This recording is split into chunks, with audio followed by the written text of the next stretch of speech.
I told the conference it was an honor to be their speaker designee, but I felt it was important that we all know, get an answer to the question if they wanted me to continue in that role. And so we put the question to them. They made a different decision, but it's important we do unite. Let's figure out who that individual is, get behind him, and get to work for the American people. Couldn't find the votes, couldn't find a sport coat as well. The Ohio congressman who has had 0 bills signed into law during his 16-year stint in Congress, feeling another stinging defeat as he withdraws his bid for Speaker. In the meantime, House Republicans have fled Washington amidst their weeks-long Speaker saga, with the caucus now planning to regroup on Monday for a Speaker candidate forum. Joining me now, Democratic pollster Fernand and Republican strategist Susan Del Percio, both of whom are MSNBC political analysts. Fernand, Susan, it's so good to see you guys. It's been a while. Fernand, let's start with you. You're here. Republicans go from Kevin McCarthy to Jim Jordan. I mean, there's no quality control apparently going on in the GOP. Now you're looking at that list. Byron Donalds?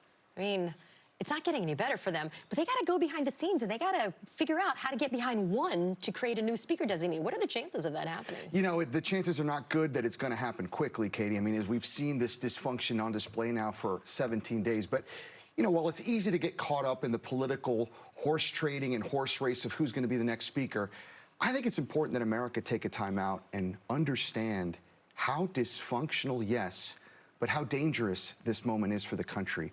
And Katie, this is a problem that is wholesale owned by the Republican Party.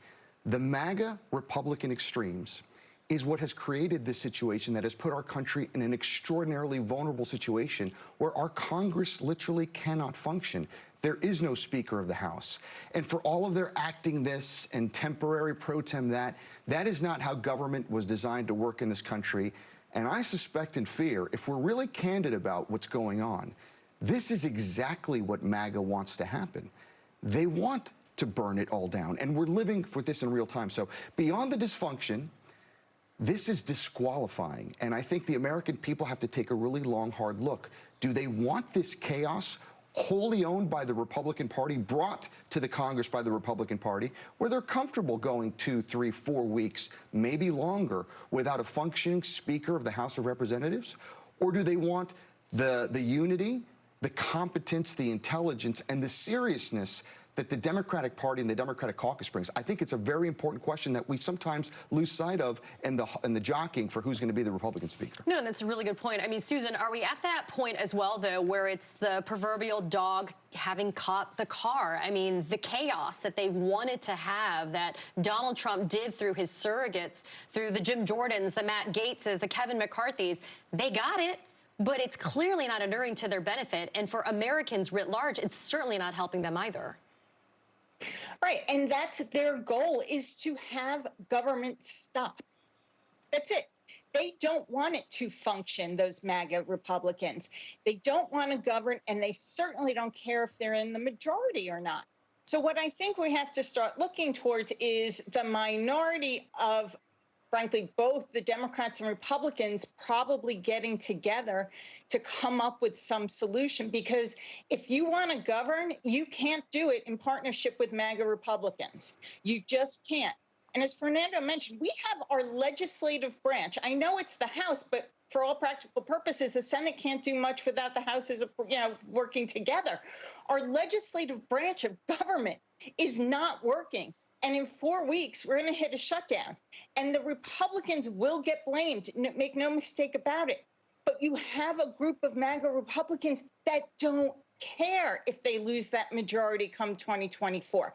So that's why it's up to those Republicans who really believe in governance, and there are those Republicans that believe in it, to come together and come up with a similar deal that the Senate had in the first 2 years of the Biden administration, some sort of power arrangement where Republicans may chair a committee, but there's equal members of Ds and Rs on each committee.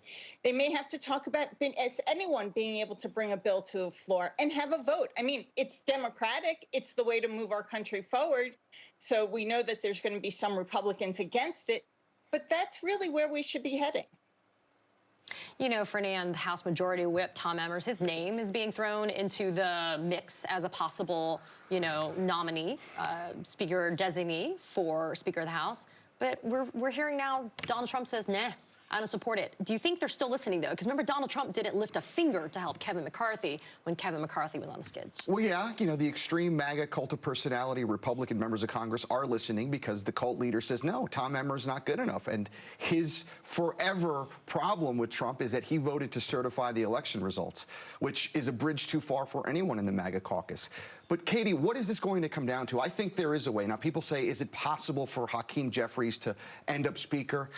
It's going to be difficult, almost impossible, but it's a road to one.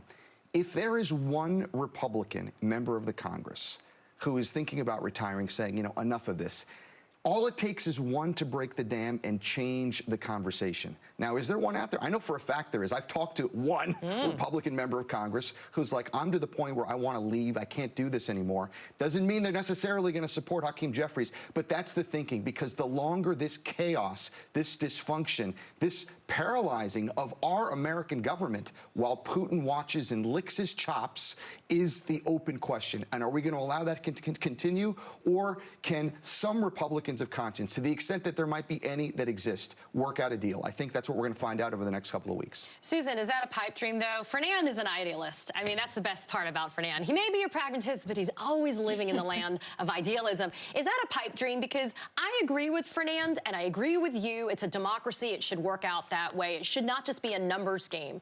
But you got to think, Jim Jordan still got a decent number of Republican votes from the moderate Republicans. They still voted for him, Jim Jordan, the insurrectionist. And so is it really possible to peel off enough to be able to get somebody like Hakeem Jeffries into the speakership?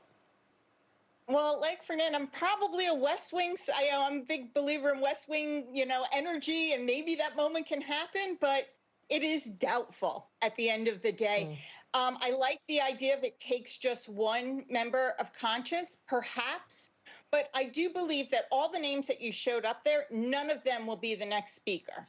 It will have to come even deeper. And I think probably someone like a Tom Cole, I think that name's been held in reserve for good reason. And just one thing about Donald Trump. Donald Trump did not have a lot of media coverage between, the Georgia lawsuits did settle, so that did, or they pleaded guilty rather. That did get him back in the headlines, but I think Donald Trump is only inserting himself to get himself back into headlines of the speaker race. Yeah, I think Donald Trump has been rendered impotent on this issue. Well, I mean, he's certainly not enjoying the fact that the spotlight is not on him, as Susan says. But, knowing Trump, he'll change that dynamic very soon, Katie. Susan Del Percio, Fernand Amandi, thank you guys for joining me this morning. I appreciate it, as always. Susan, it's so good to see you. Good to see you.